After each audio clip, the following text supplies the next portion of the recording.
Is your team not performing well? Is morale low and turnover high? Are you falling further behind the competition? I'm here to help. I'm Shani Magoski, and this is the Leadershifter Show, where business strategy and culture finally meet. Explore shifts of all kinds required to build cultures of trust, engagement, and execution excellence. I promise I am not your typical boring leadership consultant, and I will help you and your team get your shift together. Happy Friday, Leadershifters, and welcome to another episode of the Leadershifter Show with Shani. I have such a special treat as a guest for you today. Dauphin, say a quick hello, and then I'm going to give you lots of accolades. Hi. So many of you know that I started my career at Goldman Sachs. And one of the things that I loved the most about that company was how heavily committed they are to philanthropy. And a program they started, what was it, about 10 years ago, maybe more? About 12 years ago. 12 years ago is a program called Goldman Sachs 10,000 Small Businesses. And we're going to get into what that is in just a minute, because Rod is the Education Services Director for the program in none other than the inimitable New York City. So if this is a grant program, there's a very competitive application process. There are programs all over the country. And once someone is accepted into the program, in order to receive their grant money, they have to go through this extensive, I can't even call it a training program because it's so much more than that. And I'm an instructor for the New York cohorts. I teach culture and people, and I teach the leadership module. And it's one of the most delightful things that I do. So, Rod, it is so awesome to have you on the show today. We're going to talk some about GS10K small business and about your background and how your background really has helped elevate the New York program, given all of your entrepreneurial experience. So welcome. Yeah, thank you. I'm happy to be here. Appreciate it. So I was introduced to Rod, about 3 years ago now. Yeah. Wow. Yeah. Yeah, as a candidate to teach these two modules. And boy, did they put me through the ringer. And, without being super egotistical, I'm a very experienced, pretty sought after consultants. I've done work all over the world for a lot of Fortune 500 companies, and they didn't care. I mean, not that they didn't care. That was part of, I think, what led them to want to interview me. But one of the things that really impressed me is they didn't waver from their vetting process. So let's just start there. Talk to us about how you maintain standards, and specifically relative to the instructors for whom you're responsible. Oh yeah. Well, thank you for the observation, right? Because we are committed to our process and our systems, and mainly because at the forefront, we know that whoever we hire impacts so many of our stakeholders. So it's not just about doing the job; it's about actually being accountable to funders, strategic partnerships. So we have to be true to this system. And as you can see, we did a panel discussion, right? Yeah. So we had each different department present during the interview to see how does this instructor impact each department. And so when we get together, we have our scorecard. So we've realized that being true to our system is probably the best way to get consistency. You mentioned earlier, you are the leader module, and our it's the people module, but that's one of 13 classes. Yep. So without you ever seeing the other instructors, quote unquote, I have to create continuity amongst each instructor so that our students, our business owners, our entrepreneurs have a relatively similar experience. And so once we understand what the outcome is, what the goals were, we understood that this was the best way. Because I would have hired you on the spot. I said, Goldman, credentials, I like her, let's go. But I couldn't. I said, okay, we got to go through our process. Here's the interview, here's the presentation. If we go through here, then the next step is this. And then from there, we'll see if it's a good fit both ways. Yeah. And not to keep speaking, but just one more other thing. It gives the candidate the opportunity to decide, do they really want to do this? Right? Do I really want to do this? And then therefore, right now, as you witness, we've been fortunate that our system has allowed us to have strong retention and great experiences from our business owners. Absolutely. Well, it didn't surprise me that there was a very comprehensive vetting process. You're an arm of Goldman Sachs, and having worked there for over a decade, their standards are about as high as one can get. And you really bring that to an impressive level with the New York program, which, by the way, thank you, is housed at LaGuardia Community College in Long Island City in the LIC. And New York City is the number one program in the entire Goldman Sachs 10,000K small business. So how do you make that happen? Because there's a lot of competition. There's a lot of big cities with smart people and...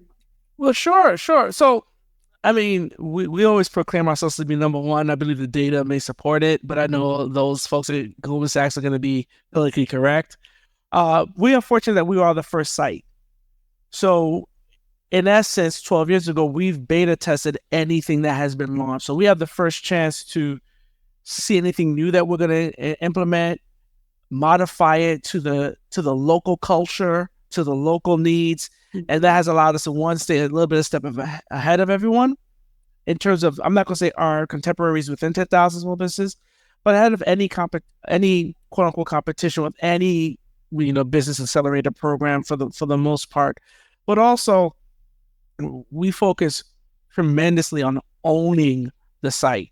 So yes, we are funded by Goldman Sachs, but we own it. So we own innovation. We own the customer experience. We own the culture, right? We own it. And so that has allowed us to have a blend where our instructors enjoy teaching with us. Yes. It's not just a job. It's almost a purpose and a calling to be a part of this program, because you are touching the top 10 job creators in the United States when you work with our program. Yeah. So our instructors enjoy it. Our instructors feel supported. Our instructors, and you're an instructor and you can speak to it or not, but they feel empowered. They feel that they can say, hey, I need this, I need that, and we're going to support them. And so that has allowed us to have longevity. Our site particularly is the longest tenure site. So on average, we've been here 12 years. On average, each person on this team has probably 9.5 years with the program. Right. So that has allowed us to just have continuity, own our culture, to have the culture adapted and owned by everyone else who comes in. And now, when you come in, it's all hugs. It's not business-like, totally.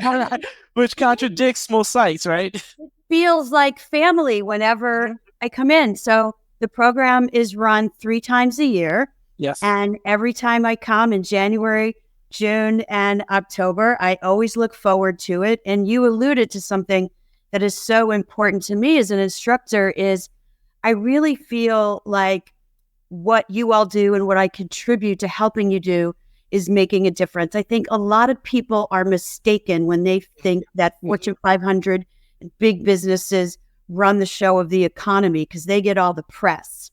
It is the entrepreneur and the small to mid-sized business that creates most of the jobs in this country, yet they don't have access to the same type of training and enablement and mentorship that is so taken for granted across corporate America.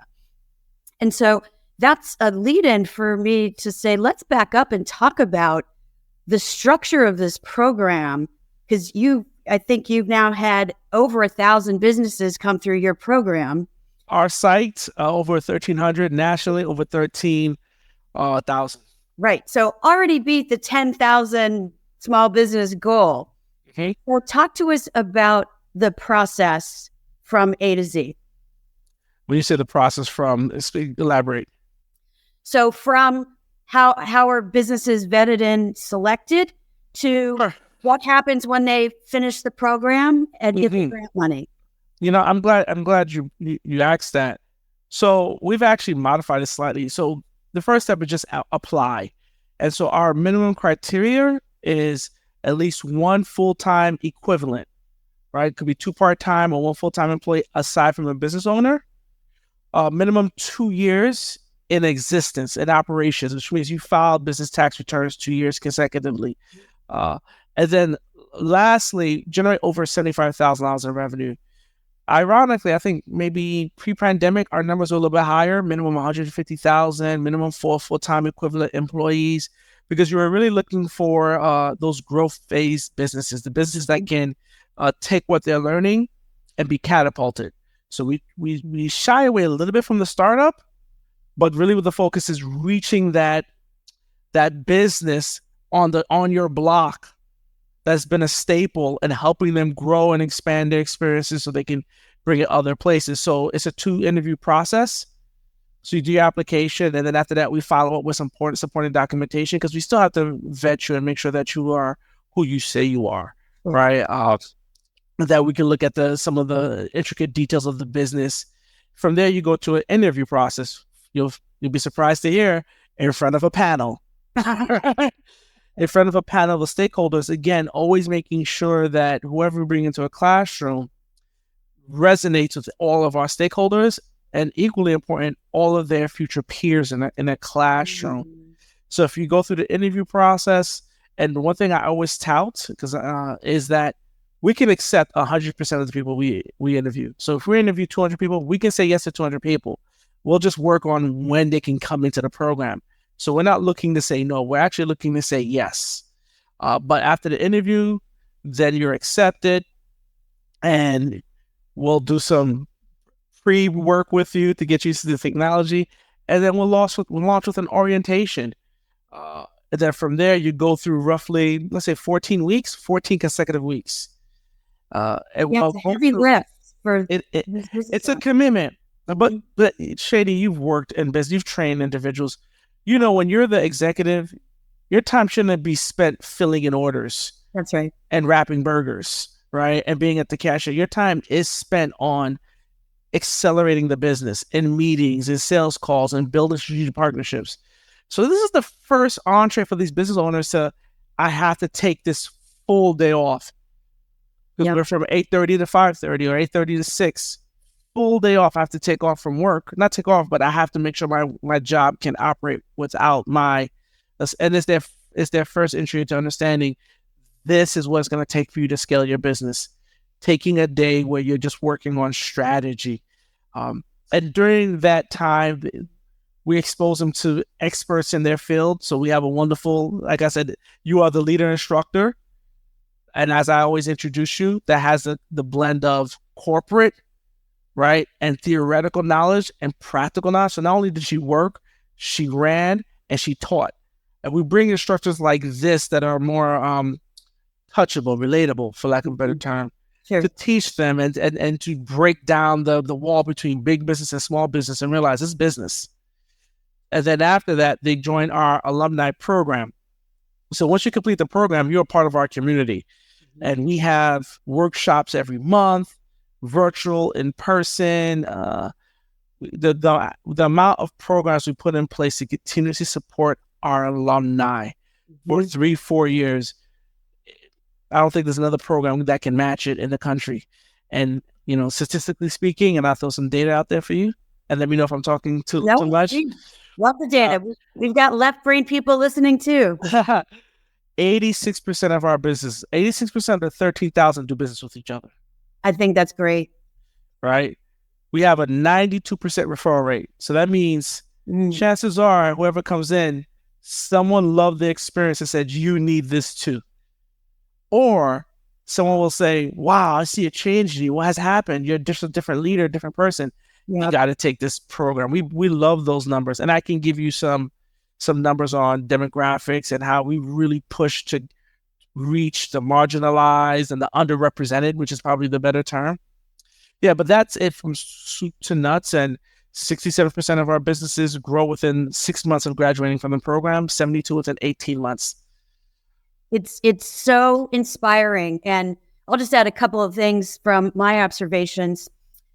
One, they're so fully supported during the program, not just by you, as the education services director, but there's a team of business advisors that meet with smaller pods in each cohort to support them in each class and hold them accountable. I mean, not only are they spending a day, at least a day, because some weeks there's also some other 14 weeks, they also have these pod calls and homework assignments and the entire program. They're building a growth plan to catapult their business based on what they learn. So I think the support of the business advisors is also a great feature. And the other thing I just love is the range of businesses right there. Yes, there are the restaurateurs, and I have so enjoyed some of the foods.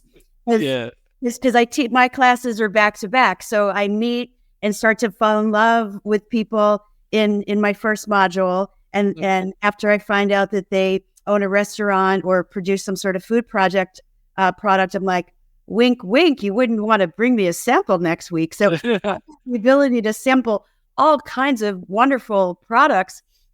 And then there's travel agents, and there's engineers, and there's lawyers, and there's like just all sorts of, just really diverse group, and they're all learning from each other.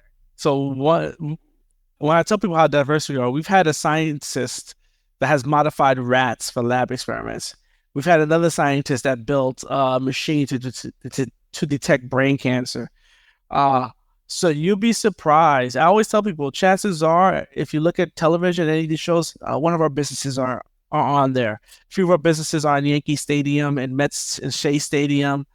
You name it, on television, and 30 Rock, the television show. So we have a plethora of diverse businesses and businesses that are staples in their community.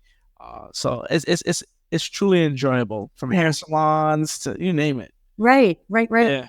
And the reason I just expanded on this is, yes, I'm trying to educate people who are listening and watching, because I think the program is phenomenal. Sure. And I'm also keen to inform people who might be interested in the program, or people who know people who might be interested in the program, to give them a real flavor for what they're in for. So thank you for that. And I think one of the things that people have to realize when they hear this is really about growth, right? So if you're thinking about growth, but you want the support or the strategy, this is a great program, because we take you through our methodology, right? And by the way, Warren Buffett and Michael Bloomberg sit on our board and help create this curriculum for the most part. And we partner with Babson College, right? Which are the managers of this curriculum, which is the number one college in the United States for entrepreneurship. Last I researched. And we take you through understanding what an opportunity is, right? From a business perspective, right? Because the word opportunity is, it's ambiguous. I have an opportunity to be a better person today. I have opportunity to make this connection and add this person to my phone book, but we're talking about business opportunities that lead to scaling revenue-wise. We take you through understanding your customer. We even have a digital marketing clinic to keep up with this whole new way of communicating with your customers, because it is a competitive process on a daily basis to not only obtain a customer, but maintain them and then retain them. So we've been talk to how do you do this? Basically, we're taking all the practices that these Fortune 500 companies do that are not complicated. They just perfect the way they do it and bring it to our communities, these smaller businesses, which, by the way, 50% of jobs are created by small business owners, right? And give them the tools and the processes and the mentality, the mindset to say, hey, I can do this too, probably do it more efficiently, more effectively, and now I'm profitable, and now I can impact my community even greater by creating jobs or creating other locations or partnering with other agencies. Yep.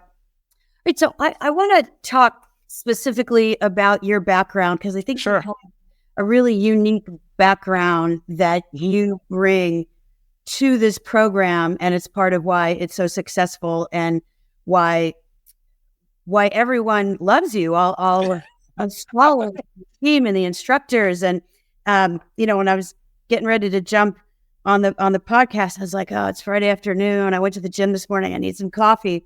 So I deliberately grabbed my Radiate Positive Energy mug. I love that. Yeah. When I think of Rod, that's what I think of. I appreciate it. So, Rod, you have an MBA, you've been an entrepreneur, Yes. you were a college athlete, you have all the things, as we say, Sure. that can be leveraged into being really successful at your role. So talk to us about how you do that. How do you leverage that stuff and make it real tangible in how you execute on the program, you and the team? Yeah. So probably at the forefront of it that many people don't know is that I used to be heavily, not used to, well, I guess used to be heavily involved in a local church. And I used to be in charge of youth. So I used to actually minister. And that taught me compassion, empathy. It taught me how to walk differently, right? And look at people differently and meet them where they are, meet them where their needs are. More importantly, it taught me to be active and intentional in doing that, right? Because it's not about just, blaming, ostracizing. It's how can I help? But how can I help towards a purpose and a cause that leads you to a better position? And so that really is the underpinning of everything that I do. And then there's the athlete in me. There is the mind over matter, that my body must bend to my mentality. And so in the beginning of my career, that was a detriment because I couldn't sympathize with those around me. I didn't take sick days. I didn't take vacation days because my training didn't permit that. And so, but it did teach me how to find solutions, how to be resilient. I'm less likely to give in than to fight back. And then I think as an entrepreneur, you need that because you're going to take several blows. And that allows me to identify with the entrepreneurs. And more importantly, when I started, I'll tell you a quick story about how I played college football, if you don't mind. Yeah. I don't mind when we talk football. One of the many things I appreciate about you is your my alma mater.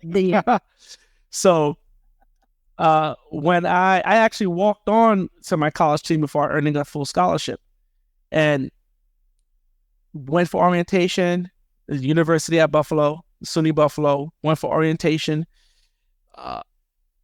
They were going left. I said, hey, by the way, where's the football stadium? They said it's the opposite direction. They started walking one way. I beeline straight for the football stadium.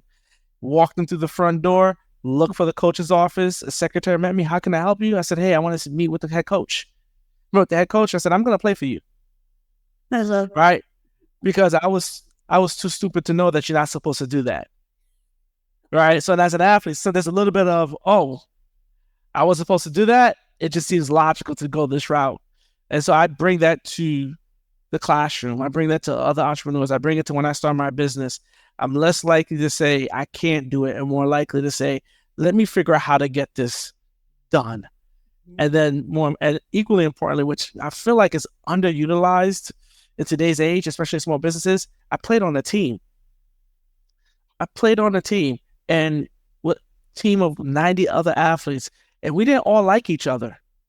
When it came time, we actually all rode in the same direction. And then from there, that really taught me whenever I go someplace, before I start creating mandates, create teams.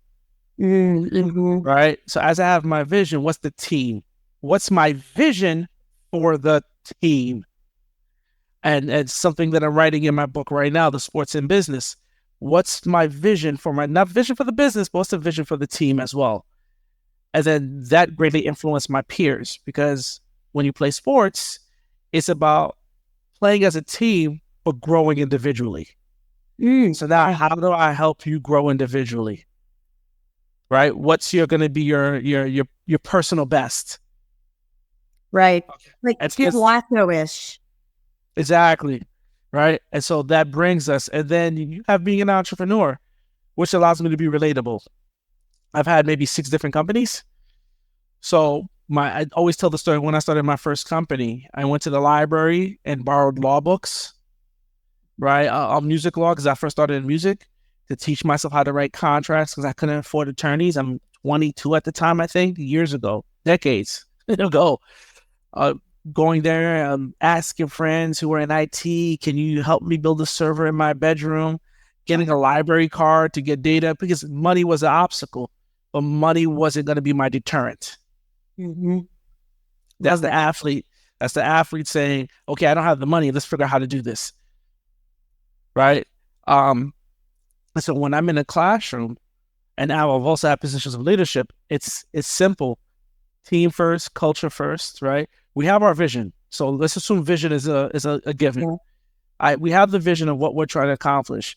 Now, as a practitioner, team first. So I have to get everyone rowing in the same boat. They don't have to like each other, but they have to know that I am here. Consistency is a tip that I give all leaders. Be consistent. Whether you're a teacher, a parent, consistency.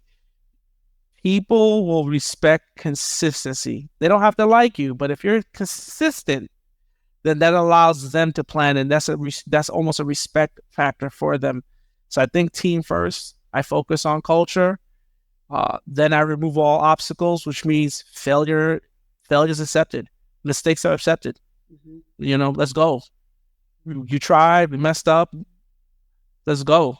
And then it just allowed all those different experiences, from being a minister, from having my tax practice, teaching myself the IRS code, to having my music business, to having my HR company, right?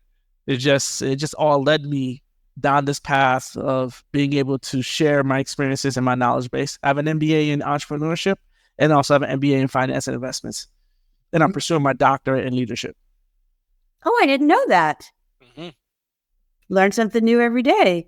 So we'll be able to call you Dr. Rod soon. For you, I'll always be Rod Cheney. Right. So you mentioned something I wanted to ask about, which is your book. Talk to us about what you're doing with the book. Well, when I first started my career in advisement, I started drawing the parallels, right? Teamwork, there's a goal to sports. And it's what allowed me to translate into corporate culture.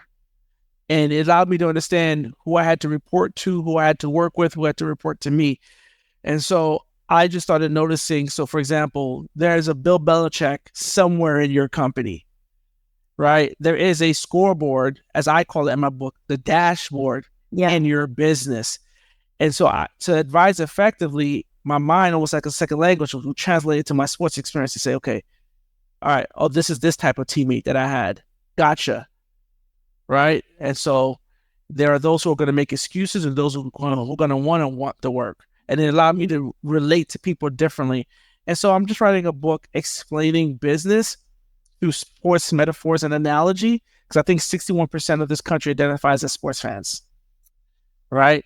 But it isn't more. Right? But I think 58% don't have more than a high school degree. Or 50% that have, yes, high school degree and no more than that. So you're talking about a huge portion of the population that doesn't have the training that you and I have, mm-hmm. or maybe even the network that we have garnered over the years. Mm-hmm. And so I feel like sports is something that a lot of people can watch. Everyone's a sports analyst in their couch. And so if I can have you look at sports and say, well, you really do understand business, right? Look at the Miami Heat. You understand who Jimmy Butler is when you have him on your team in your company. You want a Jimmy Butler. Yep. Right. I had my cousin who I used to coach. She's phenomenal. You're talking about all the boxes checked. And to motivate, I said, you're LeBron James. You don't have to know this. The talent alone will make somebody invest into you. Look at yourself as LeBron. You are a generational talent. Mm-hmm. Right. And then it allowed her to step into positions that she didn't believe she may have been ready for, but we all knew she'll be a star in. If you were to get for those who know who LeBron James is, right? 18-year-old phenom. So the book is really about just taking basic components of sports or of business and translating them. One of the things I write in the book, and stop me if I'm talking too much, and this is my prevailing thought. I write in the book, I think 6 common reasons why people start their business, right? financial wealth, flexibility. They do something really well. They love baking, cooking, stitching, whatever it is, programming, and they've launched their businesses. But I have yet to hear, in my experience of working with now almost 1,400 businesses that average about $1 million, that people started their businesses to compete. Right. But as you know, once you start your own business, you are now competing. You're in competition mode. You are, because you're competing for the dollar. And as I mentioned earlier, you're competing to get the customer, maintain that customer, make sure they're happy, and then also retain them. Yep. So now that you didn't know that you were getting ready to be into sports, into this field of what we call competition, let's educate you on how this actually looks. Right. Right. All right. And so that's the general premise of the book. So name of the book and when is it going to be out? The book is called The Sports in Business. And right now we have a launch date of July 5th, 2024. Great. All right. Well, folks, stay tuned for that, because I have no doubt that it's going to be a great book. And I appreciate leadership books, business books that aren't pedantic and like little white guy business books. And this sounds like it's going to be super relatable and super practical. And sometimes that's what it takes, is like, oh, like the theory just went in one ear and out the other, but it's like, oh, I get what it means to be a quarterback. That's the same as what I need to do leading my business. Yeah. Yeah. And if I was to say what my secret sauce is or was, what allowed me to kind of get to a point where I can now have the privilege of serving teams and people, is the relatable. I just make complex business terms very simple to understand, because we all have it in us. Yeah. Right. We all have it in us. It's just, how do I translate it to a language that you feel comfortable in? And so that's what the purpose of this book is, but also teaching you along the way that you can now have conversations and feel comfortable in any room that you have to be in. Absolutely. All right. So what's next for Rod?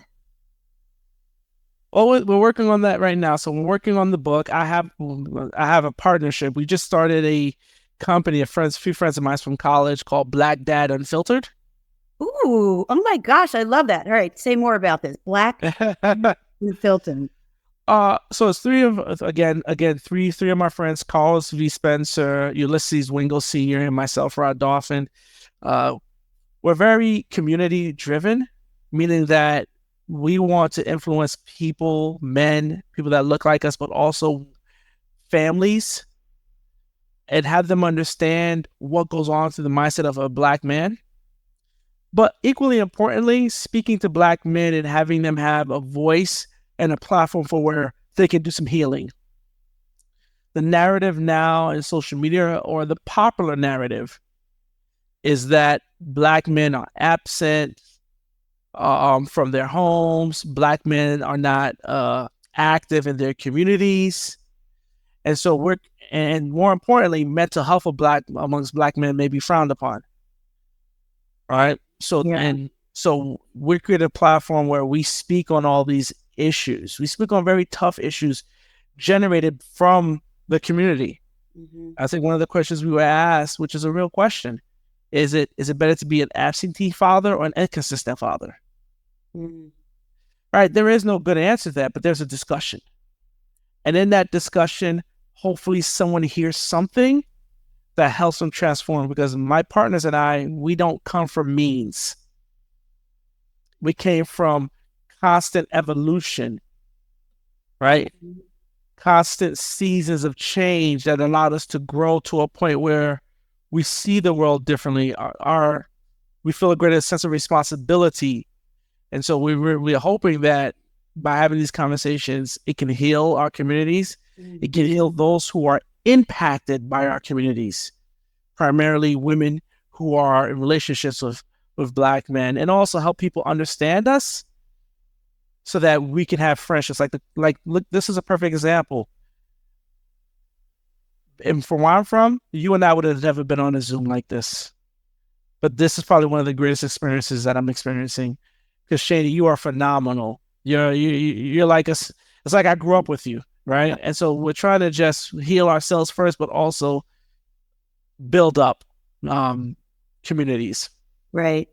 Well, that is the definition of leadership. You know, yes, entrepreneurs, small businesses, Fortune 500, you know, they're leaders. And one of the things you've heard me say for a bunch of cohorts now is leadership is not a title or a position.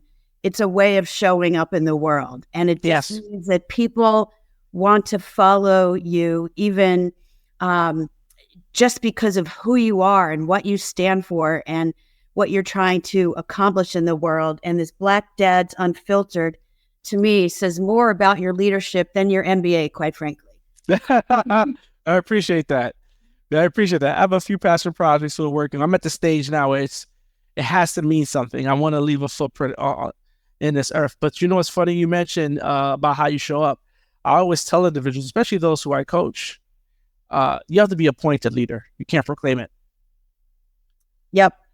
So at the end of the day, there has to be enough people that see something consistent in you that they say, I will hand over my choice and trust it into your hands. So at the very heart of leadership, you have to be a servant. 100%. So how do people get involved with Black Dad Unfiltered? Is it local? Is it virtual? So it's a podcast. Okay. Right. So we're starting off with the podcast. We're expecting to launch on October 16th, which is the anniversary of the Million Man March. Oh, nice. Right. Yeah. And so that's when a million Black men marched onto Washington, D.C., or a million people of color. And so we're going to launch the podcast there probably in September. We're going to start doing our social media drips to just make people aware of when we're launching. And for the first season, it's going to be season 1 is going to be 16 episodes. Okay. All right, I'm going to tackle 10 top topics that are hitting the communities that are not being spoken about anywhere else. Oh. And then from there, and you know, again, if people want to be sponsors, donate money, obviously we could talk about that. I can share information on that, but we're looking to launch it from there. We're just going to look for viewership and those who want to strategically align with us and, you know, increase the platform, increase the voice. I love it. Okay. So, and the last thing I want to say about that before we wrap up is target audience, Black fathers, people that can impact freaking anybody. Okay. And I say this because I'm involved with a lot of women's leadership groups because women are also underrepresented and there's wage gaps and promotion gaps and glass ceilings and broken rungs and, you know, like, and one of the things that we always talk about is this is not just a female problem to fix. It's an everybody problem to fix. And so sometimes when women isolate themselves in these women's groups, I'm like, we got to invite men into the conversation. We have to get into their narratives. And so the same thing holds true here. Like the perceptions, the narratives won't change unless other people understand what Black men are going through and how others can help provide some of that healing and move the opportunities so that they're greater. Yeah, absolutely. I agree. I agree with that. It is. So speaking more to the target audience, right? Our target audience is Black men, which includes Black sons. Because one of the you're gonna hear us say this a lot. To be a Black father, you must also have been a Black son. You must also have been a Black man, and you must also have been probably a Black partner, whether it's marriage or whatever else. You've hit different criteria. So everyone in that circle that you touch needs to hear this podcast because then maybe they can gain understanding and there's better communication. I believe communication is so critical to almost anything we do as human beings. And then you have those who are in business relationships, those who are in neighbors, really understanding the mindset. You know, you and I talk about this as we teach leadership. It's really understanding some of the behavior and personalities of the person next to you. Understanding some of it may not be within their control, but being able to adapt to it and give some room. That's why empathy is important to me. Some room for empathy is like, oh, you're not doing this intentionally. Okay, now we can have a conversation. So I'm excited about that. We're working on the book, we're working on Black Dad. Right now, I'm working on creating my own business online training program that is simplified, again, for the earlier stage businesses that ask the questions that nobody wants to answer. Should I do an S Corp or LLC? I'll tell you why, right? Then you make the choice. So taking my years of working with so many businesses and distilling it into a curriculum that is digestible, what I call micro learning. Yep. Right. So that way, there's a whole population out there for nominal that doesn't have to break the bank, that can't afford the billable hours. They can get on the platform and kind of start learning business at their pace. Love it. And so, Rod, how can people reach you if they're interested in GS10KSB, in Black Dad Unfulfilled as a guest or a sponsor, or any other of the myriad reasons that people might want to contact you? So right now, if you want to apply for the Goldman Sachs 10,000 Small Business Program, the best way to do that is to visit 10, the numeric 10, ksbapply.com. That's the best way to apply to the program. For me, the best way to reach out to me is on LinkedIn, Rod Dauphin MBA, right? And just please mention that you watched this podcast on the Leadership Shift, and I'll know why you're reaching out, and we'll build a relationship, and then from there we can continue the communication. Fantastic. Well, so appreciate you joining me today. This was so much fun on so many levels. I just want to do a quick wrap up because we've had a broad conversation. One, folks, this program, 10,000 Goldman Sachs 10,000 Small Businesses, is impactful. If you're interested, pursue it. If you know people in your friend circle, family circle, community circle, like, this is something, it's not going away. Like, New York alone is up to cohort 40. And how many cohorts have there been nationally? National, I couldn't even tell you. New York alone now, we've done 46 cohorts. Oh, yes. Nationally, I couldn't tell you how many. The numbers are jarring. Dagger. Yeah. Oh, yeah. Nationally, we've had 13,000, over 13,000, close to 14,000 business owners nationally. Sorry, because we have a national program for those who can't come local, that can only do virtual. We call it the national program.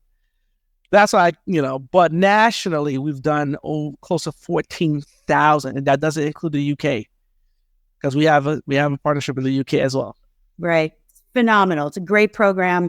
Kudos to my professional alma mater, Goldman Sachs. And it was so enjoyable learning more about you and your background and how you weave that in and how you're feeding it forward into the podcast and the book, and just the impact that you have made and are still poised to make. What a role model. So folks, I hope you enjoyed this conversation as much as I did. Thank you so much. All right, Leader Shifters, till next time. Take care, everyone. Thank you for listening to today's episode. Go to theleadershipproject.com to sign up for the Scoop newsletter and explore all the resources from this podcast in the show notes. And follow me on Instagram at The Leadership Project and LinkedIn under my name, Shani Magoski, for inspiration and content about all things leadership. Make it a great day.